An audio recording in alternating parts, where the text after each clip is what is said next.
నమస్కారం వార్తలకు స్వాగతం. ముందుగా ముఖ్యాంశాలు. శాసనసభ సమావేశంలో పాల్గొన్న సీఎం చంద్రబాబు నాయుడు పలు అంశాలపై దిశానిర్దేశం. BRS leader Jeevan Reddy press meet, CM Revanth రెడ్డిపై ఫైర్. టీడీపీ అధినేత సీఎం చంద్రబాబు నాయుడు శాసనసభ సమావేశంలో పాల్గొన్నారు. ఈ సందర్భంగా ఆయన మాట్లాడారు. 16వ సభ 9 సభల్లో ఉన్నాను, అంటే అన్ని సభల్లో చూశాను. నా జీవితంలో ఎప్పుడూ చూడని సభ మొన్న జరిగిన సభ, 15వ శాసనసభ. కానీ ఇప్పుడు నేను కోరుకునేది మీ దగ్గర నుంచి, అది ఒక చెడు సభ కింద, ఒక కౌరవ సభ కింద మనం భావించాం. కానీ అత్యున్నతమైన సభగా 16వ శాసనసభని నిర్వహించే బాధ్యత మనందరిపైన ఉంది. గౌరవప్రదంగా నిర్వహించాలి. అదే సమయంలో ఇక్కడుండే ప్రతిపక్షాన్ని దృష్టిలో పెట్టుకొని కాదు, 24 గంటలు మనం ప్రజలతో ఉండాలి. ప్రజాప్రభుత్వంగా, ప్రజలకు జవాబుదారితనంగా ఉండాల్సిందిగా నేను మిమ్మల్ని అందరినీ కోరుకుంటున్నా. ఈరోజు మనందరికీ అధికారం ఇవ్వడం కాదు, అతి ముఖ్యమైన బాధ్యత ఇచ్చారు. ఈ రాష్ట్రాన్ని మళ్లీ ఘాటున పెట్టమని మనతో మాట్లాడారు, మనకు చెప్పారు. ఎప్పుడు కూడా నేను ఒకటే భావిస్తాను, ప్రజా జీవితాలను మార్చే శక్తి ప్రభుత్వ విధానాలకు ఉంటుంది. ఆ ప్రభుత్వ విధానాలకు రూపకల్పన చేసే సభ ఈ చట్టసభ. ఈ విషయం ప్రతి ఒక్కరూ గుర్తుపెట్టుకోవాల్సిన అవసరం ఉంది. ఈరోజు మనం చేసే పని ఈరోజు ప్రజల భవిష్యత్తే కాకుండా భావితరాల భవిష్యత్తు కూడా నిర్ణయిస్తుంది. ఈరోజు భారతదేశం 91లో ఆర్థిక సంస్కరణలు వచ్చాయి. ఒక తెలుగు బిడ్డ పివి నరసింహరావు గారు ఆర్థిక సంస్కరణలు ప్రవేశపెట్టారు. ఈరోజు భారతదేశం ముందు చాలా వరకు అభివృద్ధి అయ్యే పరిస్థితి వచ్చింది. ఆయన ప్రవేశపెట్టిన ఆర్థిక సంస్కరణను నేను ఆదర్శంగా తీసుకొని ఆ రోజు ఉమ్మడి ఆంధ్రప్రదేశ్లో అనేక పాలసీలు తీసుకొచ్చాం, సంస్కరణలు తీసుకొచ్చాం. ఐటీ, విద్య, పాలనా రంగం, ఇన్ఫ్రాస్ట్రక్చర్, ఇవన్నీ మనం తీసుకొచ్చాం. ఎన్నో డికేడ్స్ కాదు, 25 సంవత్సరాల్లో దాని యొక్క ప్రభావం మనం అందరి ముందు కనపడుస్తుంది. ఈరోజు హైదరాబాద్ నగరం వన్ ఆఫ్ ది బెస్ట్ సిటీగా ఉందంటే 25 ఏళ్లకు మనకు తీసుకున్న నిర్ణయాలే కారణం. ఈరోజు నేను అందరినీ ఒకటే కోరుతున్నా, మీ అందరినీ, ఈరోజు భారతదేశం 5వ అతిపెద్ద ఆర్థిక వ్యవస్థ. ఇంకొక 4-5 సంవత్సరాల్లో ఎన్డీఏ ఆధ్వర్యంలో 3వ అతిపెద్ద ఆర్థిక వ్యవస్థగా తయారవుతుంది. 2047 వికసిత్ భారత్ ఎన్డీఏ నరేంద్ర మోడీ గారి కల అయితే, వికసిత్ ఆంధ్రప్రదేశ్ మనందరి కల కావాల్సిన అవసరం ఉంది. నాకు ఏమాత్రం అనుమానం లేదు, భారతదేశం ప్రపంచంలో అగ్రస్థానానికి వెళ్తాం. నెంబర్ 1 కానీ నెంబర్ 2 కానీ ఉంటాం. అదే సమయంలో మనందరి ఆశయం, మనం చేసే చట్టాలన్నీ కూడా తెలుగువారు ప్రపంచంలోని నెంబర్ 1గా ఉండాలని, ఆంధ్రప్రదేశ్ని జీరో పావర్టీ స్టేట్గా తయారు చేసి ఆర్థిక అసమానతలు తగ్గించే విధానానికి ఈ సభ శ్రీకారం చుట్టాలని కోరుకుంటూ, దానికి అయ్యన్న పాత్రుడు గారి అధ్యక్షతన మనం ముందుకు పోవాలని చెప్పి మనస్ఫూర్తిగా కోరుకుంటున్నాను. ఇంకొక పక్క ఈరోజు మీరందరూ కూడా గుర్తుపెట్టుకోవాల్సింది, ఈ సభలో దూషణలు. వైసీపీ లీడర్ మీడియా సమావేశం నిర్వహించారు. ఈ సందర్భంగా పలు అంశాలపై ఆయన మాట్లాడారు. భయంకరమైన వాతావరణాన్ని తీసుకురావటం ద్వారా మీరు సాధించాలనుకున్న అంశము కక్ష సాధింపు తప్పించి ఇంకా ఏమైనా ఉందా? ఎందుకంటున్నామంటే, మీరు మా మీద అబద్ధాపించారు, మీకు కంగ్రాచులేషన్స్ కూడా చెప్పారు. ఇక మీరు బాగా పరిపాలించాలని ప్రజలందరూ ఎదురు చూస్తున్నారు. మీరు చెప్పిన ప్రతి హామీని అమలుపరచాలని ప్రజలు ఎదురు చూస్తున్నారు.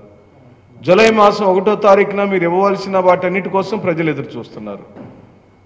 వాటి నుంచి దృష్టి మరల్చడానికి ఇప్పటి నుంచే ఒక పన్నాగ కార్యక్రమంగా అలజడులు రేపించి రాష్ట్రంలో అల్లర్లు చేపించాలని మమ్మల్ని రెచ్చగొట్టాలనే కార్యక్రమాల్లోనే కనపడుతుంది. కానీ ఈ రాష్ట్ర ప్రభుత్వానికి చిత్తశుద్ధి లేదని అర్థమవుతుంది. ఆటవిక రాజ్యాంగం, నియంతృత్వము అనే పదాలు మానవత్వం లేని నాయకుల గురించి మనం విన్నాం. కానీ ఈ రోజున చంద్రబాబు నాయుడు గారి యొక్క పరిపాలన ఈ 10 రోజుల్లోనే, ఆయన ప్రమాణ స్వీకారోత్సవం చేసిన రోజుల్లోనే ఈ రాష్ట్ర ప్రభుత్వం యొక్క వైఖరి ప్రజలను హింస పెట్టడం, ప్రతిపక్షాలను తొక్కివేయటం, ధ్వంసం చేయటం, హత్యలు చేయటం, రాష్ట్రంలో నుంచి పరారవమని తెలుగుదేశం పార్టీ నాయకులు పిలిపిస్తున్నారు. మరి ఇలాంటి పరిపాలనలో, ఈ భయానక పరిస్థితులలో ప్రజలు ఆలోచించమని కోరుకుంటున్నాం.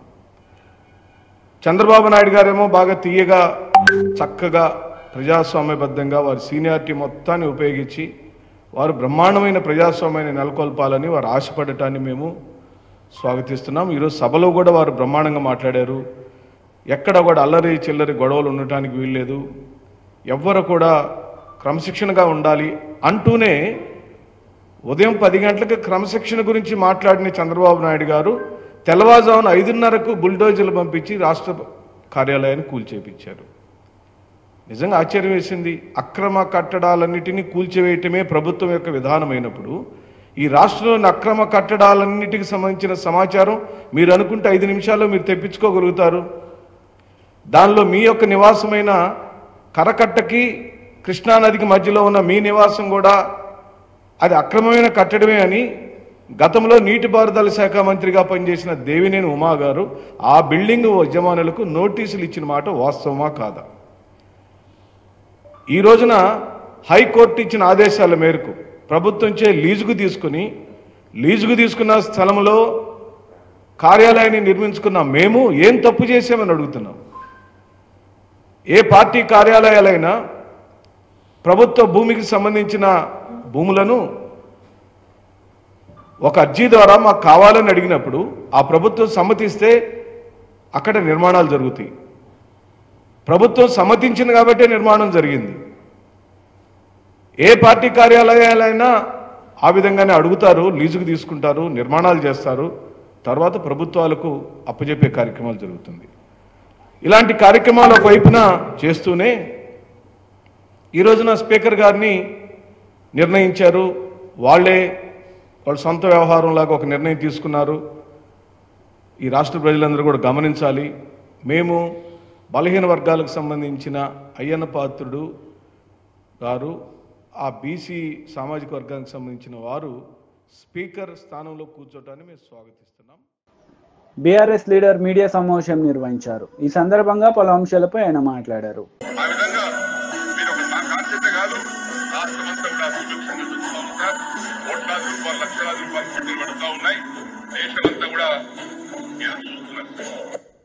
అది మొన్న ఇందాక చూపించింది, నిన్న అది అంతకుముందు రేవంత్ రెడ్డి గారు, నిన్ననేమో మరి ముఖ్యమంత్రిగా రేవంత్ రెడ్డి గారిని పొగుడుతూ చాలా గొప్పగా ఆయన గురించి చెప్తాను. గతంలో ఇదే పార్టీలు మారిన వ్యక్తుల గురించి మాట్లాడిన రేవంత్ రెడ్డి గారి మాటలు చేసిన వాళ్ళకి ఎంత కఠినమైన శిక్షలను రాజ్యాంగంలో పొందుపరిచిందో, ఇవాళ ఒక పార్టీలో ఎన్నికైన వాళ్ళు రాజీనామా చేయకుండా ఇంకొక పార్టీలో ఫిరాయిస్తే హత్యలు అత్యాచారాలు చేసిన వాళ్ళకి ఎంత కఠినమైన శిక్షలు అమలు చేస్తున్నారో ఉడిపీకే విధానాన్ని ఈ రోజు రాజ్యాంగంలో సవరణ తీసుకురావాల్సిన పరిస్థితులు ఉన్నాయి.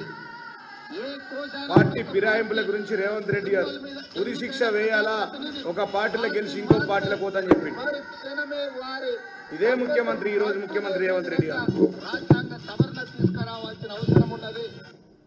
ఈ విధంగా ముఖ్యమంత్రి రేవంత్ రెడ్డి గారు వారు మాట్లాడుతూ ఉంటే ఆయన ఊసరవిల్లగా పార్టీలు మారుస్తూ ఉండి ఇలా నిజామాబాద్ జిల్లాలో గౌరవ ముఖ్యమంత్రి కేసీఆర్ గారు, ఈ రాష్ట్రంలో ఆ రోజు ముఖ్యమంత్రి కేసీఆర్ గారు ఈయనకి ఇచ్చినంత విలువ ఎవరికి ఇయ్యలే, ఈయనకు వచ్చిన నిధులు ఎవరికి ఇయ్యలే. ఈ ఊరికి వచ్చిన ఇండ్లు 12,000 ఇండ్లు కట్టుకున్నాడు, వేలాది కోట్ల నిధులు చేసుకున్నాడు. ఇలా ఆయన రైతుల కోసం కాదు, రాళ్ల కోసం పోతా ఉన్నాడు. ఆయన క్రషర్లు బంద్ అయిపోయినాయి, పాపం ఆయన ఇసుక దంద బంద్ అయిపోయింది. అందుకోసమే ఆవేదనతో వెళ్ళిండు. ఆ ముఖ్యమంత్రి కేసీఆర్ లక్ష్మీపుత్రుడు అంటే ఆయన లంకపుత్రుడుగా మారిండని చెప్పి ఈ సందర్భంగా తెలియజేస్తా ఉన్నాం. చూపులేమో సంసారి మాటలు మాట్లాడతాడు, మాటలు సంసారి, చూపులేమో వ్యభిచారి లెక్క చేస్తూ ఉన్నాడు ఇలా పోచారం గారు అని చెప్పి సందర్భాన్ని తెలియజేస్తున్నా. అంత సీనియర్ నాయకుడు, అనేక పదవులు అనుభవించిన వ్యక్తి, జిల్లాలో రాష్ట్రంలో అత్యున్నత పదవి స్పీకర్ పోస్ట్ అనుభవించిన వ్యక్తి, మరి ఇన్నిసార్లు గెలిచిన వ్యక్తి ఈ విధంగా పార్టీ మారడం చాలా సిగ్గుచేటు. ఇది ప్రజాస్వామ్యాన్ని కూని చేయడం అని చెప్పి సందర్భంగా నేను తెలియజేస్తూ ఉన్నా. అందుకోసమే ఆయనని పోచారం కాదు విషచారం అంటున్నాం ఇవాళ టీఆర్ఎస్ పార్టీ నుంచి. ఇవాళ పట్టపగులు మా అందరిని నిడిసబెట్టేసి మొన్నటిదాకా మేమంతా బాపు బాపు అని పిలిచేది, ఆ గౌరవాన్ని పోగొట్టుకున్నాడు మా గణేష్ గుప్తా గారు కానీ మేము కానీ. ఇవాళ ఆయన చూస్తూ ఉంటే తల్లి పాలు దాగి తల్లి రొమ్ము కోసుకున్న వ్యక్తిగా మారిపోయాడు ఈ పోచారం శ్రీనివాసరెడ్డి గారు. అధికారం లేకపోతే బతకలేడా అని చెప్పి సందర్భంగా వారిని మేము అడుగుతా ఉన్నాం అనేక సార్లు. ఇంకా అనేక సందర్భాల్లో ఆయన నియోజకవర్గంలో 500 ఎకరాలు ఒక్కరోజు అడిగితే ఇచ్చేసి గుడి కోసం గుడి నిర్మించినటువంటి వ్యక్తి మా ముఖ్యమంత్రి, ఆనాటి ముఖ్యమంత్రి కేసీఆర్ గారు. ఆయన ఏది అడుగుతారు ఒక్క ప్రాజెక్టు కోసం 500 కోట్ల రూపాయలు ఇచ్చారు, ఒకటే ప్రాజెక్టు కోసం ఆయన నియోజకవర్గంలో. ఆయన ఏది అడుగుతే అది జీవోల రూపంలో అర్ధ గంటల బయలుదేరి అంత గౌరవం ఇచ్చి అంత విలువ ఇచ్చినటువంటి బీఆర్ఎస్ పార్టీని ఇలా మోసం చేసిపోయిన వ్యక్తి ఖచ్చితంగా కూడా మళ్ళా రేపటి రోజున రేవంత్ రెడ్డిని కానీ కాంగ్రెస్ పార్టీని కూడా మోసం చేస్తాడు. ఆయన కొత్త కాదు, గతంలో టీడీపీలో ఉండి చంద్రబాబును కూడా మోసం చేసి ఇక్కడికి వచ్చిన వ్యక్తి, ఇలా కేసీఆర్ గారిని మోసం చేసిన వ్యక్తి.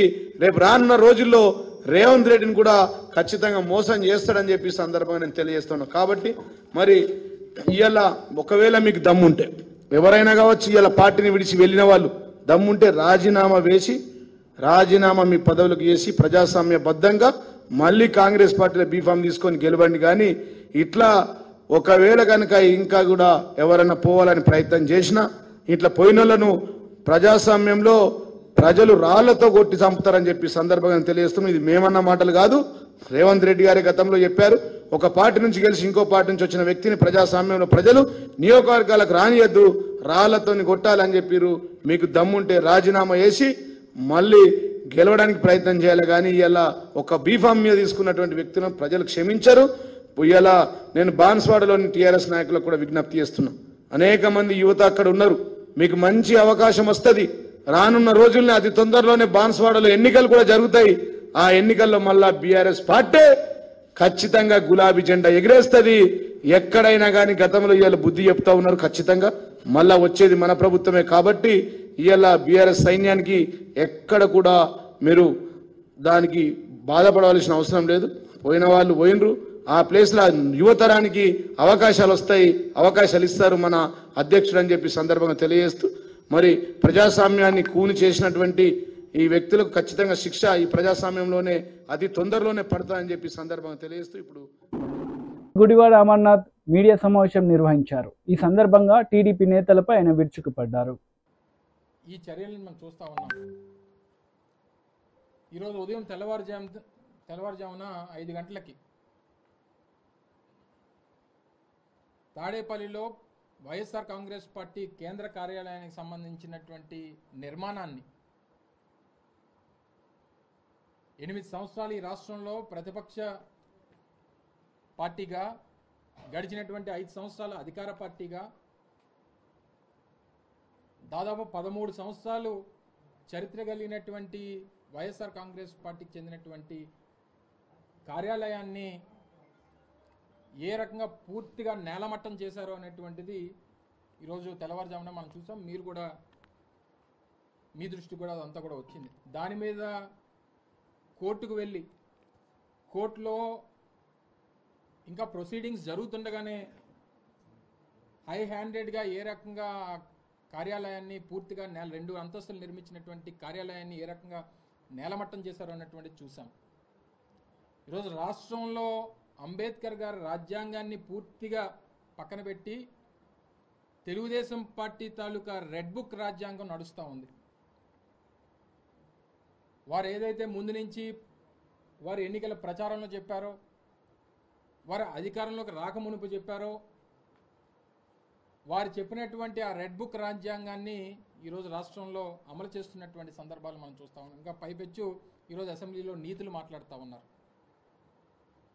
సరే, మేమైతే మా నాయకుడు జగన్మోహన్ రెడ్డి గారు మొన్న సమావేశం పెట్టినప్పుడు చాలా క్లియర్గా కేటగారికల్గా చెప్పారు. 6 నెలల పాటు వారికి హనీమూన్ పీరియడ్ అనేటువంటిది నడుస్తూ ఉంది. సహజంగా ఒక అధికారంలోకి వచ్చినటువంటి రాజకీయ పార్టీకి, అధికారంలోకి వచ్చినటువంటి ఆ పార్టీకి సమయం ఇవ్వాల్సినటువంటి అవసరం ఉంది. వారు ఇచ్చినటువంటి హామీలు అమలు చేయడానికి మనం సమయం ఇవ్వాలి. వారు తీసుకునేటువంటి నిర్ణయాలకు మనం సమయం ఇవ్వాలి. ఇప్పుడు మనం మాట్లాడాల్సినటువంటి పని లేదు. 6 నెలల తర్వాత వారు తీసుకున్నటువంటి నిర్ణయాలన్నీ చూసిన తర్వాత అప్పుడు మనం స్పందిద్దాం అనేటువంటి మాట జగన్మోహన్ రెడ్డి గారు మొన్న సమావేశంలో చెప్పారు. దానికి కూడా వారు సమయం ఇవ్వట్లేదు. అధికారం వచ్చి కేవలం ఇంకా 20 రోజులు పూర్తవకముందే ఈ రకమైనటువంటి పరిస్థితులు రాష్ట్రంలో ఉన్నాయి. సరే, మేము తీసుకున్నటువంటి నిర్ణయాలు లేకపోతే ఇంకోటో ఇతర కారణాల చేత ఈరోజు మేము అధికారాన్ని కోల్పోయాం. మీకు అవకాశం ఇచ్చారు. మీకు ఇచ్చినటువంటి అవకాశాన్ని సద్వినియోగం చేసుకోవాలి. కన్స్ట్రక్టివ్గా రాష్ట్రాన్ని ముందుకు తీసుకెళ్లాలనేటువంటి ప్రయత్నం చేయాలి తప్ప ఈ రకమైనటువంటి నిర్ణయాలు ఒకవేళ నిజంగా మేము ఆ రోజు నిర్ణయం తీసుకొని ఉంటే ఈరోజు తెలుగుదేశం పార్టీకి ఉన్నటువంటి కేంద్ర కార్యాలయం మంగళగిరిలో అది వాగు పోరంబోక్ కింద ఉన్నటువంటి తెలుగుదేశం పార్టీ కేంద్ర కార్యాలయం మంగళగిరిలో ఉన్నటువంటిది పూర్తిగా ఉన్నటువంటి లాస్కి వ్యతిరేకంగా ఉన్నటువంటి నిర్మాణం. సో ప్రజాస్వామ్యంలో బీజేపీ లీడర్ మీడియా సమావేశం నిర్వహించారు. ఈ సందర్భంగా పలు అంశాలపై ఆయన మాట్లాడారు. అసైన్ చేసినటువంటి భూముల్ని ఇవి లావణి పట్టాని, ఇవి ఖారీజ్ ఖాతా అని చెప్పి ఈ భూములు మీ పేరు మీదకి మారాయని చెప్పి మీరు వీటిని మాకు ఇస్తే 10,000, 20,000, 50,000 ఇస్తాం, తీసుకోండి, లేదంటే ఈ భూములు మొత్తం ప్రభుత్వానికి స్వాధీనం చేసుకుంటామని చెప్పి తెలివిగా తన కంపెనీ రాజపుష్ప పేరు మీద కాకుండా 5 ఎకరాలు 10 ఎకరాలు ఫామ్ ల్యాండ్స్ పేరిట అనేక రకాలైనటువంటి కంపెనీల పేరు మీదకి మార్చుకున్నట్టు మా దృష్టికి ఆ గ్రామ దళితులు తీసుకొచ్చారు. దానికి సంబంధించినటువంటి ఫైల్ మొత్తం అప్డేట్ కోసమని జిల్లా కలెక్టర్ గారిని అడిగినాం. త్వరలోనే దానికి సంబంధించిన వివరాలు వస్తాయి. ముందుగా దళితులకు అసైన్ అయినటువంటి భూమి కాబట్టి మొదట క్షీరసాగర్ నుంచే ఆ పని మొదలు పెడతాం. మొదట ఆ పని ముందుకు సాగిన తర్వాత మిగతా మండలాలలో సో మనుషులకు ఎప్పుడు కాన్ఫిడెన్స్ వస్తుందంటే ఒక దగ్గర సక్సెస్ అయితే మా భూములు కూడా ఇక పలానా ఆయన గుంజుకున్నాడని రావడానికి అవకాశం ఉంటుంది. మేము మా కార్యక్షేత్రంగా ములుగు మండలం క్షీరసాగర్ని ఎంపిక చేసుకోవడం జరిగింది. ఆ క్షీరసాగర్లో దాదాపు 80 దళిత కుటుంబాలకు ఇచ్చినటువంటి భూమి విషయంలో ఏ కలెక్టర్, ఏ జాయింట్ కలెక్టర్ ఎన్ని రికార్డులు దిద్దినా, ఎన్ని కోట్లకి వెళ్ళి ఇంజక్షన్ ఆర్డర్ తెచ్చుకున్నా బరాబర్ ఆ దళితుల భూమిని దళితులకే వాళ్ళు సరెండర్ చేసినారని చెప్పి ఒక కాగితాన్ని క్రియేట్ చేసినారు. ఈ భూమి మాకు అవసరం లేదని దళితులు వాళ్ళంతటా వాళ్ళే భూమి సరెండర్ చేసినారని కొత్త కథ తయారు చేసినారు. అది పూర్తిగా తప్పది. దానికి సంబంధించి ప్రజాక్షేత్రంలోనే తేల్చుకుంటాం. ములుగు మండలం క్షీరసాగర్లోంచే వారు అక్రమంగా తీసుకున్నటువంటి భూములకు తోటి కార్యాచరణ మొదలవుతుంది. జూలై 3 వరకు మాకు పార్లమెంట్ ఉంది. జూలై 5 తర్వాత ములుగు మండలాన్ని విజిట్ చేస్తాం. క్షీరసాగర్ నుంచే భూసేకరణ కార్యక్రమంలో వారు చేసిన అవకతవకల్ని ప్రజల ముందు ఉంచుతాం. హలో అన్న, నమస్తే. నేను సిద్దిపేట విజయనగరం జిల్లా స్టాఫర్ దేవులపల్లిలే. మీరు దుబ్బాక ఎమ్మెల్యేగా ఉన్నారు. అయితే మల్లన్న సాగర్లో ఇంతవరకు చెక్కులు ఇచ్చినవి కూడా పెండింగ్ ఉన్నాయన్న. అవి దృష్టిలో పెట్టుకొని ఆ చెక్కులు ఇప్పటి వరకు గత టీఆర్ఎస్ ప్రభుత్వం అంటే మనం వెంకటరామరెడ్డి ఉన్నప్పటి నుంచి తిరిగి చాలా మంది బేజారైపోయినరు. ఇప్పటి వరకు కూడా ఇంకా అమౌంట్ రాలేదన్న. చాలా మంది ప్యాకేజీలు రావాల్సి ఉన్నాయి, అవన్నీ పెండింగ్ ఉన్నాయి. మరి జర ఇవి మీ శ్రద్ధతోనైనా వాళ్ళకు ఇప్పిస్తారని నేను ఆశిస్తున్నానన్నా. నేను ఎమ్మెల్యే గెలిచే కంటే ముందు కొన్ని కోర్టు డిగ్రీల పేరిట, కొన్ని కాంప్రమైజ్ డిగ్రీల పేరిట కలెక్టర్ కార్యాలయంలో సంతకాలు తీసుకొని ఎవరైతే విలేజ్ని వదలడానికి వాలంటరీగా ఒప్పుకొని వెళ్ళిపోయినారో అన్న వాళ్ళకి తప్ప మిగతా వాళ్ళందరికీ నేను గెలిచిన తర్వాత మళ్ళీ పిలిచి కలెక్టర్ గారితో రీకన్సిలేషన్ మీటింగ్స్ పెట్టినాం. కొన్నిట్లలో కోర్టులలో మళ్ళీ పిటిషన్స్ ఫైల్ చేసినామన్నా. చెక్స్ ఏమన్నా ప్రభుత్వం ద్వారా చెక్స్ ఇష్యూ చేయబడి తిరిగి చెక్స్ చెల్లించబడక పెండింగ్ ఉన్నటువంటి ఏ చెక్కులు ఉన్నా కానీ జూలై 10 నుంచి జూలై 30 వరకు నాకు అందజేసేటువంటి ప్రయత్నం చేయండి. తప్పకుండా ఆ చెక్కులని ప్రభుత్వాన్ని ఒప్పించి క్లియర్ చేపిస్తానండి. తప్పకుండా. బీఆర్ఎస్ లీడర్ మీడియా సమావేశం నిర్వహించారు. ఈ సందర్భంగా పలు అంశాలపై ఆయన మాట్లాడారు. భారతదేశంలో గణనీయమైనటువంటి రికార్డు స్థాయి పంటల నమోదు చేస్తే జాతీయ స్థూల ఉత్పత్తికి, స్థూల ఆదాయానికి తెలంగాణ కాంట్రిబ్యూషన్ పెరిగింది. నేషనల్ జీడిపికి తెలంగాణ కాంట్రిబ్యూషన్ పెరిగింది. తెలంగాణ జీడిపి పెరిగింది. తెలంగాణలో తలసరి ఆదాయం పెరిగి దేశంలో నంబర్ 1 అయింది సిక్కిం తర్వాత. ఇవన్నీ కళ్ళ ముందు ఉన్నటువంటివే. దశాబ్ది ఉత్సవాల సందర్భంగా మా ప్రభుత్వం కేసీఆర్ నాయకత్వాన ప్రతి రంగానికి సంబంధించి సాధించినటువంటి ప్రగతి, పెట్టిన పెట్టుబడులు, ప్రతి డిపార్ట్మెంట్ వారీగా అద్భుతమైనటువంటి పుస్తకాలను ముద్రించి పెట్టినాం. సెక్రటరియట్లో ఉన్నాయి. ఇప్పుడు పబ్లిక్ రికార్డ్, అది పబ్లిక్ డొమైన్లో ఉన్నదే. ఆ సెక్రటరియట్లో మీరే ఉన్నారు. మీ కార్యదర్శిని అడిగితే తెచ్చిస్తారు. అందులో ఉండేటువంటి ఏ ఒక్క అంశమైనా తప్పని రుజువు చేయండి. మరి రైతాంగానికి ముట్టిన డబ్బులు నిజం కాదు, పెట్టిన పెట్టుబడులు నిజం కాదు, వచ్చిన అభివృద్ధి నిజం కాదు, ఇచ్చిన కరెంట్ నిజం కాదు, రుజువు చేస్తారు ఇవన్నీ. కాబట్టి ఇవన్నీ కూడా 100కి 100 పాళ్ళు సాకులే. ఇంకోటి ఎక్కువ భూమి అనేటువంటిది ఇది ఈ ప్రచారం చేయడం ఒక నానుడి అయిపోయింది, ఫ్యాషన్ అయిపోయింది. తెలంగాణలో ఉండేటువంటి మొత్తం వ్యవసాయ భూమిలో పట్టదారు పాస్ పుస్తకాలు కలిగి వ్యవసాయ భూమిగా నమోదై ఉన్న మొత్తం భూమిలో 1,52,00,000 ఎకరాల భూమిలో 5 ఎకరాల లోపు భూ విస్తీర్ణం కలిగినటువంటి కమతాల సంఖ్యనే అత్యధికం, 92.5%. టోటల్ అగ్రికల్చర్ ల్యాండ్లో 92.5% భూమి 5 ఎకరాల లోపు ఉండే రైతుల చేతుల్లోనే ఉంది.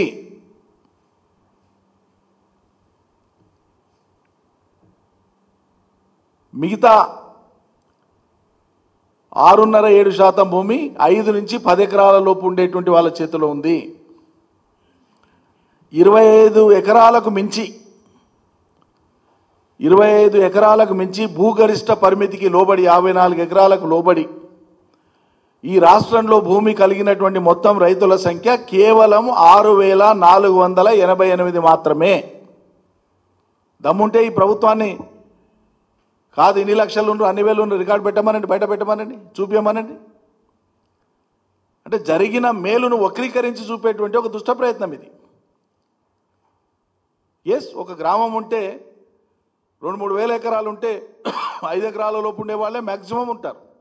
7, 8, 9, 10 ఎకరాలు ఉన్నోళ్ళు కొద్ది మంది ఉంటారు, డజన్ మంది, 2 డజన్ల మంది. 30-40 ఎకరాలు ఉండేటువంటి రైతులు 1-2 ఉంటే ఉండవచ్చు. వార్తలు ముగించే ముందు ముఖ్యాంశాలు మరోసారి. శాసనసభ సమావేశంలో పాల్గొన్న సీఎం చంద్రబాబు నాయుడు పలు అంశాలపై దిశానిర్దేశం. BRS leader Jeevan Reddy press meet, CM Revanth రెడ్డిపై ఫైర్. ఈ వార్తలు ఇంతటితో సమాప్తం. తిరిగి ప్రసారమయ్యే వార్తల్లో మళ్ళీ కలుద్దాం. అంతవరకు సెలవు. నమస్తే.